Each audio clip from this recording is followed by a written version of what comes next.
Hello and welcome Microsoft Ignite. My name is John Gruszek, Product Manager for Microsoft Teams, and I work on anything security, compliance, and privacy related to Teams. That's exactly what we're going to be talking about today. Because it's always great to hear from the experts themselves, we're going to be joined by two awesome product experts, Rashmi and Mansoor, from our Teams engineering group to talk about the evolution of Teams and meeting safety. First, we've seen online communication evolve in more than just meetings and chat. It's how we stay connected with our friends, with our colleagues, how we've continued getting our work done remotely. With this increase in online communication, we know it's brought additional challenges to IT and security teams. Faced with cybersecurity threats through vectors like malicious document attachments, global compliance requirements on data residency and other regulatory standards, and protecting and governing that data to prevent inadvertent data leaks, all of these have become top of mind. Through a Harvard Business Review study, 77% of organizations agreed that an effective security, compliance, and risk strategy is essential for business success. But 82% of those also acknowledge increased risks and complexities have made an effective strategy much more challenging. Which is why we need to remain focused on helping organizations enable both secure and compliant collaboration without interrupting the ways in which end users collaborate with each other. Teams provides that centralized platform for collaboration, which helps organizations reduce that web of collaboration services, which we know create opportunities for data sprawl that can lead to data leaks. Through the strength and intelligence of Microsoft 365, Teams helps us reduce our compliance costs, enabling more comprehensive risk audits and better e-discovery for both internal and external investigations. Teams is designed with security and privacy top of mind so you can collaborate with confidence. To reinforce our commitment, we're going to share where Teams has been investing and why we believe those investments are so important to help you achieve that effective security and compliance strategy. And maybe a couple of surprises along the way. I had a chance to catch up with Rashmi on a Teams call yesterday to talk about the evolution of Teams. So let's go ahead and dive right into it.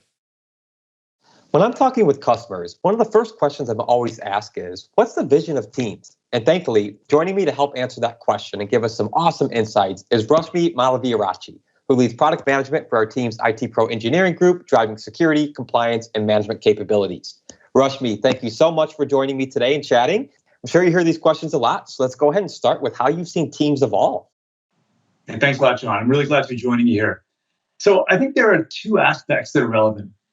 There's how Teams has evolved as a product, and then there's how usage of that product has evolved. And the two, of course, go hand in hand. Many of our customers started by using Teams as a way to supplement their existing collaboration practices, like having a quick chat or a meeting instead of going back and forth on email. But increasingly, we're seeing Teams has actually become a content generating platform for our customers. A content generating platform. Can you share a little bit more about what that means and how we're also making sure that that content's staying protected? Yeah, well, we view Teams as the hub for team collaboration in Microsoft 365. So it's that place where people are doing work together, whether that's chatting by instant messaging or connecting over video calls or posting to channels, collaborating on documents, or even working in a third-party or custom LOB app that integrates with Teams. All of these activities create valuable business content, which needs to be protected. Of course, Teams and Microsoft 365 content is encrypted both in transit and in rest of the service, but protecting content goes well beyond just encryption. So, for example, customers need to ensure that their content is managed and handled appropriately. And this is why we've invested so much in compliance capabilities like e-discovery, retention and deletion policies, legal hold and information barriers, as well as in information protection features like sensitivity labels and data loss prevention. It's all about keeping content safe. Now, as I mentioned, being the hub for team collaboration includes apps that integrate with Teams, both third-party apps as well as custom LOB apps. So the data produced in those apps need to be protected as well and handled appropriately. We recently announced that adaptive card content generated from Teams apps is now in scope for the compliance capabilities that I just mentioned. And so more than 70% of Teams apps today generate card content in Teams conversation. And much of this is business communication that's really just a part of Teams chat and file content. So now when an app posts a card to a chat, the contents of that card will be visible in e-discovery, preserved with legal hold, covered by retention policies, and then the actions that people take on that card will be available in the audit log too. Awesome. I'm glad you brought up our investment in compliance capabilities because we know another big concern for organizations right now is around data residency requirements. So, how are we making sure orgs are equipped with the right tools to meet these data residency requirements? John, data residency is critical for the regulatory and business requirements of many of our customers. So if you're one of our customers out there who's shared this feedback with us, I want to say thank you, and we heard you. With Microsoft 365 Multi-Geo, you can store data at rest in the geographic locations that you've chosen on a per user basis in order to meet your data residency requirements. And now we're happy to announce that we're extending multi-geo support to include Microsoft Teams. So you can specify where your team's data at rest will sit. You'll be able to set the geolocation for both individual users and teams. So say your company's workforce is split across a few different countries, you can use this feature to specify that users will have their data residing within their country. And of course, existing Microsoft 365 compliance and data protection capabilities you're using will continue to work as is. We're targeting the rollout of this feature for Teams Multi-Geo in the second quarter of this year, so stay tuned there. That is absolutely fantastic news, and I know this will be greatly, greatly welcomed by many of our global organizations. It's great that Teams is backed by the protections of Microsoft 365 security. So how else are we helping IT teams be proactive in driving that secure and compliant collaboration? Well, the first step is to prevent unwanted incidents in the first place. We need to make sure that customers are set up securely and following best practices for their businesses. You might be familiar with Microsoft Secure Score, which provides recommendations on how to strengthen your organization's security posture. We recently brought Teams into scope for Security Score, and you'll see us adding more configuration best practices to it over time. Beyond prevention, you need to have the right systems in place to detect when an intrusion attempt is happening and then respond appropriately. In Teams, we've been bolstering the events that we log to our audit log so that security information and event management, or SIEM solutions like Azure Sentinel, can analyze what's going on with Teams for your tenant and be on the lookout for threats. In case you're not familiar with it, Azure Sentinel collects event data across users, devices, apps, and infrastructure for your tenant. It applies AI to detect threats, helps you investigate what's going on, and can even automate your response using some simple yet powerful playbooks, which you can think of like a collection of procedures that will run in response to an alert. So say Sentinel identifies a user account as doing a bunch of suspicious activity. Maybe it's downloading large amounts of data, deleting lots of channels. Maybe it's adding a new external account that will exfiltrate a bunch of data and then quickly remove that account to try to hide what happened. Sentinel can detect these things, automatically open a ticket in your ticketing system, post to your security operations channel and Teams to make sure SecOps is alerted, and then give them the ability to take action right away or investigate further. And one more thing, a minute ago, I mentioned how data is always encrypted at rest in Microsoft 365 service. Some customers have regulatory or compliance obligations around controlling the keys that are used to encrypt that data in the service. So Microsoft 365 offers a feature that we call customer key. That enables this bring your own key scenario. We've been working on the same capability for Teams, and we're targeting this feature to release in the second quarter of this year as well. This will enable organizations to provide and control their own encryption keys used to encrypt Teams chat and channel messages, media content like images or videos, call and meeting recordings, chat notifications, status messages, you name it. So customers will also have the ability to revoke those keys and make their data unreadable to the service and initiate that path towards data deletion if that's what they need to do. Awesome. Teams Multi-Geo and Customer Key. I think that's going to be a treat for a lot of people. I mentioned we've seen online collaboration evolve, especially how we need to work outside the organization. We need that frictionless collaboration both inside and outside while still having the same security and compliance capabilities protecting us. So what does the term secure organizational collaboration mean to you? I think you nailed it, John, with that frictionless term. It's really that frictionless element that's key to secure collaboration. Employees tend to be pragmatic. They just want to get their work done in the most effective way that they can. And so we want teams to enable exactly that. We need to keep collaboration frictionless and avoid any pain points that would motivate otherwise trustworthy users to circumvent security measures, because we know that creates opportunities for data leakage. It's funny, I often hear people speak about having to balance security versus usability. But I think that casting those two things as being at odds with each other is sort of missing the point when it comes to collaboration, especially. We want employees to collaborate outside the org using the same familiar tools and processes that they use internally, all while remaining protected. We also want IT to have the controls necessary to have a pulse around how the organization is collaborating, again, both internally and externally. And that way, IT can identify potential concerns, like if a business group isn't using proper data classifications, and then they can act accordingly to make sure that they're meeting their security and compliance needs.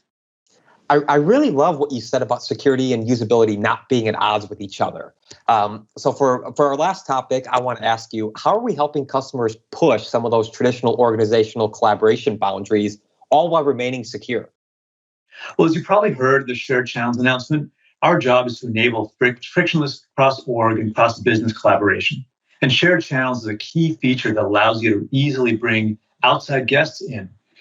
Doing this kind of cross-business collaboration in teams means that customers retain the security and compliance features that they rely on for collaboration within their orgs, even when they're working outside. Another key piece is leveraging Microsoft information protection across the collaboration space. You can classify, label, and protect sensitive content spanning Exchange, SharePoint, and now Teams. By labeling a team with a sensitivity label, you can control the privacy as well as the guest user access policies on the team. Organizations can use a label-driven approach to control the sharing policies of files stored in SharePoint to enable safe external sharing and document collaboration, as well as enforce conditional access policies on users or devices at the time of access. And building on top of this, customers can leverage automatic labeling, which is in preview today. It'll assign an appropriate label when content matches specific conditions. Automatic labeling is a great proactive measure to help give IT confidence that their content is being safeguarded while employees can remain focused on their work. So in summary, to break down some of those traditional collaboration boundaries, we want to help customers with consistent, predictable outcomes when dealing with sensitive information in Teams and SharePoint. Awesome. We are out of time, but Rashmi, as always, thank you so much for sharing those insights with us. It's always great to hear what's top of mind for you. I'm really looking forward to getting to catch up with you again soon. It's been a pleasure, John. Thank you very much. And now I want to talk about something that's become top of mind for many, meeting safety. Joining me now is Mansoor Malik, who helps lead our team's meetings, callings, and devices engineering group. Mansoor, thank you so much for joining us. Meeting safety is such an important subject. It's how we can protect both the people attending our meetings and any content shared inside those meetings. Absolutely, John. And thanks for having me. Meeting safety is such an important topic and covers a wide range. Meeting participants, content being presented and who can present that content, what's being recorded and who can record. We want to make sure meeting organizers have the controls they need to keep meetings productive, limiting both potential disruptions and security concerns.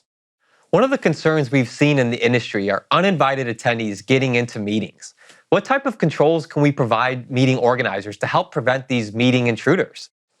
Meeting disruptions have been very alarming trend we've seen occurring across both organizations and classrooms. It is upsetting to hear that students are having their meetings interrupted by people who have no business being there.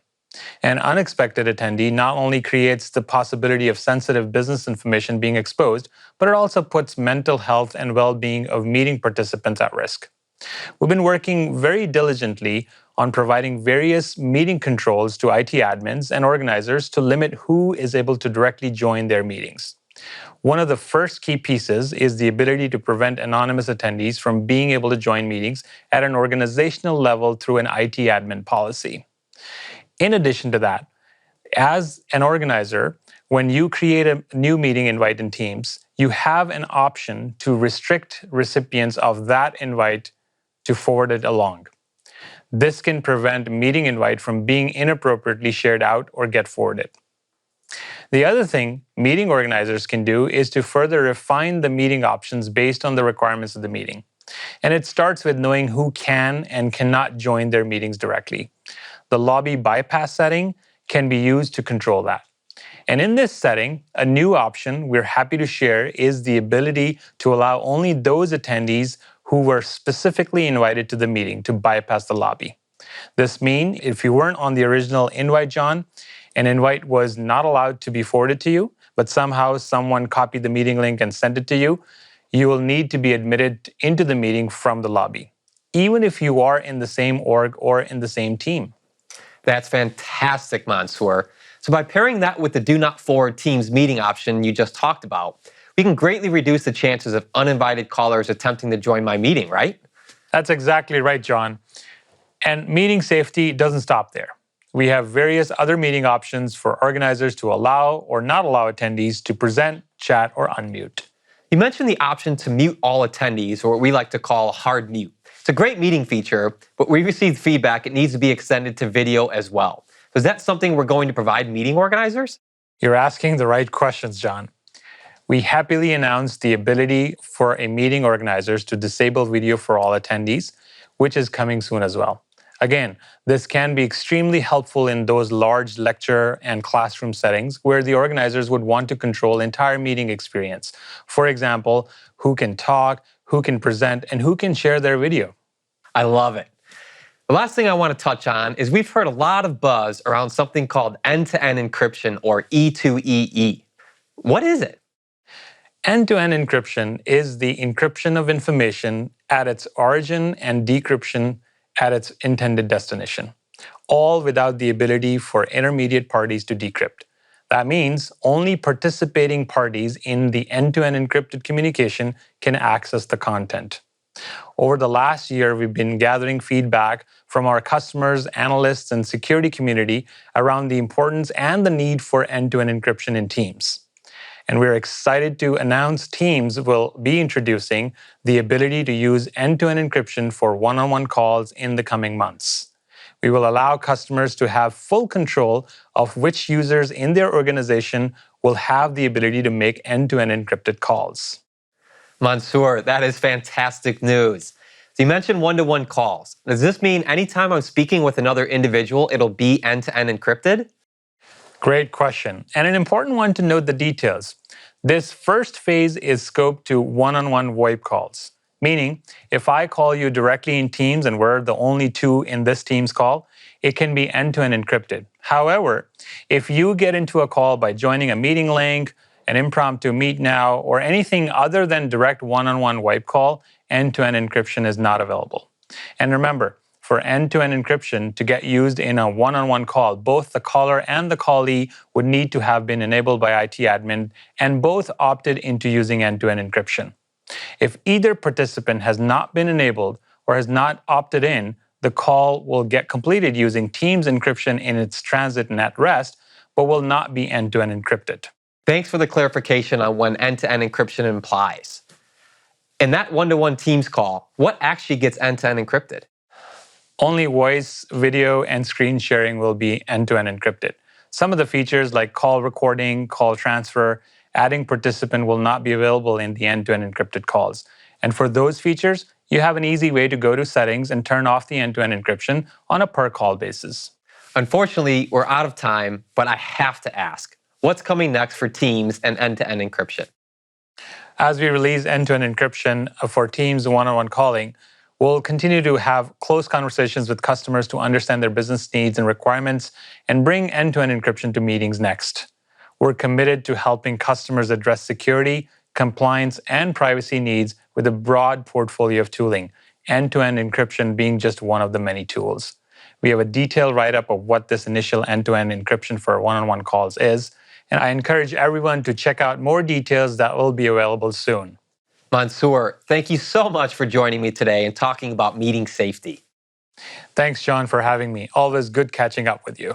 I want to again say thanks to my two guests today. It's always great to be joined by our engineering teams and the experts who are so close to these products. Before we transition into the last surprise part of our session today, I want to mention a few of the readiness resources we've been working on to help bring the items covered in the session today to you on a more regular basis. The first being one of my favorite things to grab a Chicago mix of popcorn and watch, Stephen Rose's Inside Microsoft Teams webinar series.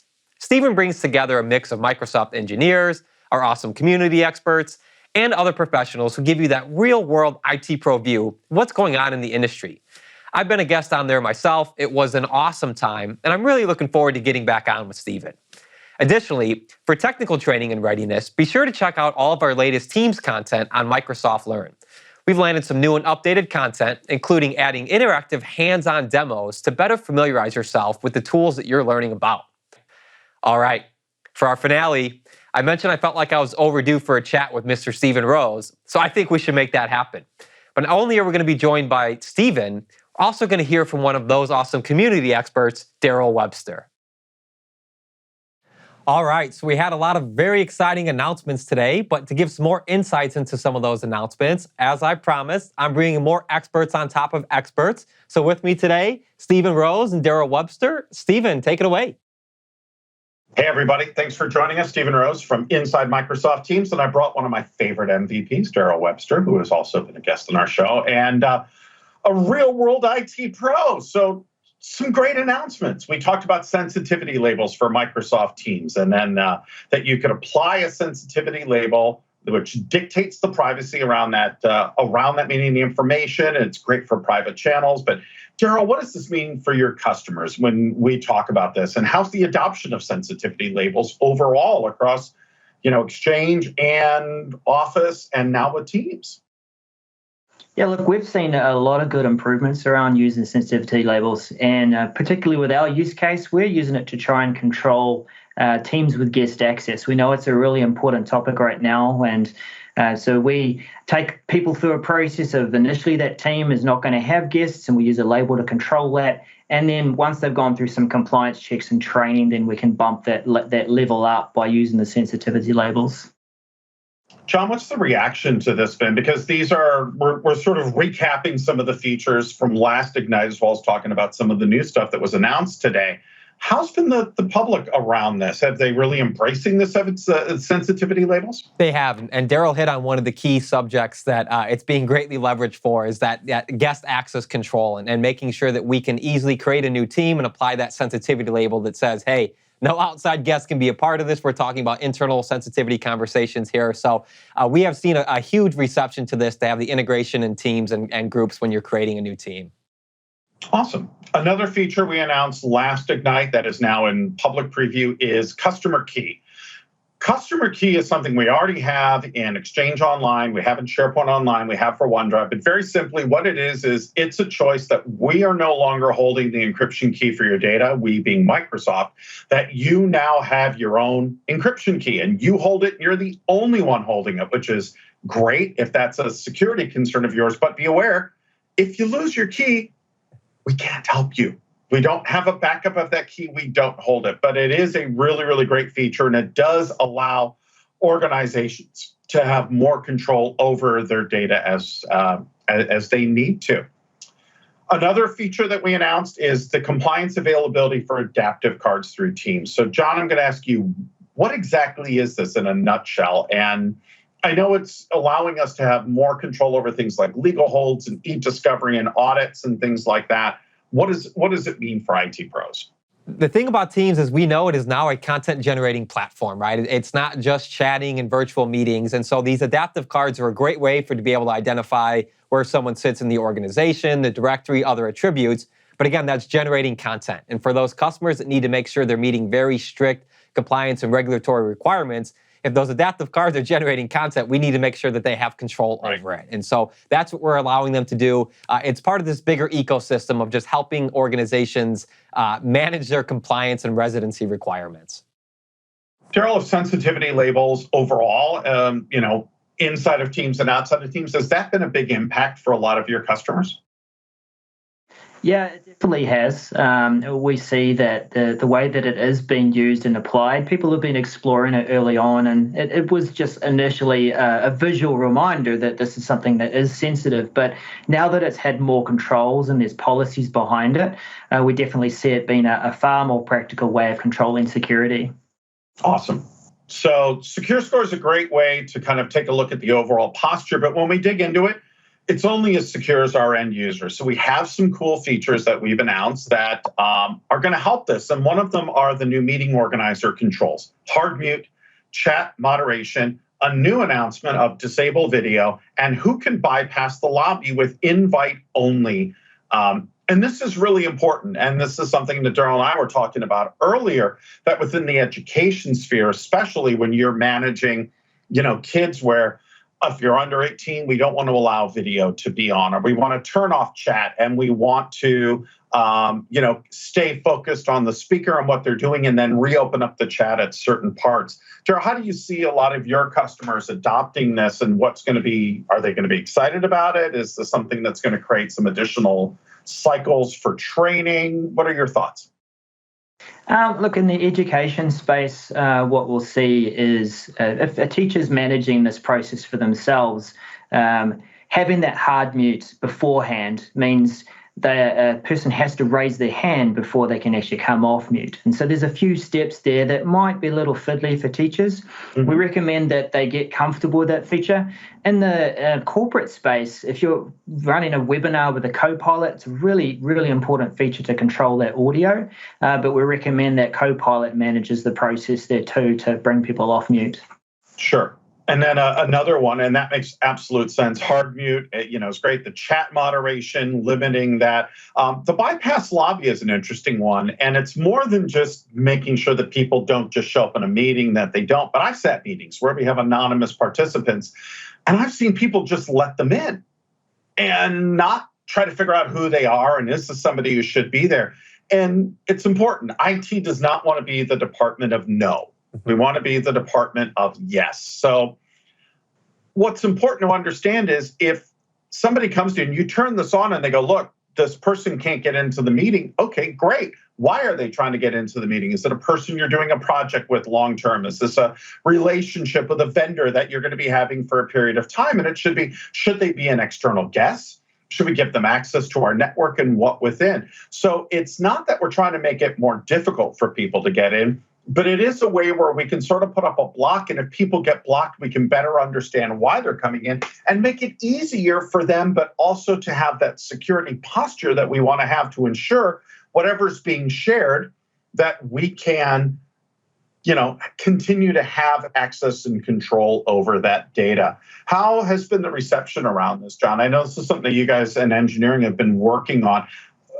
How do you feel people are going to feel about this feature? Yeah, and you really hit the nail on the head there, Stephen. It's about giving customers and organizations multiple tools to be able to have safe meetings, right? We need to be able to provide things like we have do not forward policy with Teams meeting. That's something that was around for Exchange. Right. We had that in Teams now. So when you couple that with something like if I create a new meeting, I make it invite only, like the meeting we're having right now, we don't want someone else to just barge in here. We want to be able to know who they are and approve them in. So again, it's about giving customers multiple tools, not just one end-all, be-all solution. We need to make sure that we're giving them multiple tools to be able to have the meetings that fit best within their organization under their business requirements, while also being able to, again, moderate who's coming in and out, who's able to forward the meetings. And again, Daryl really hit a big point too. It's across organizations, it's webinars, it's education, it's lectures, it's all over, right? Meeting safety is priority number one for everyone right now.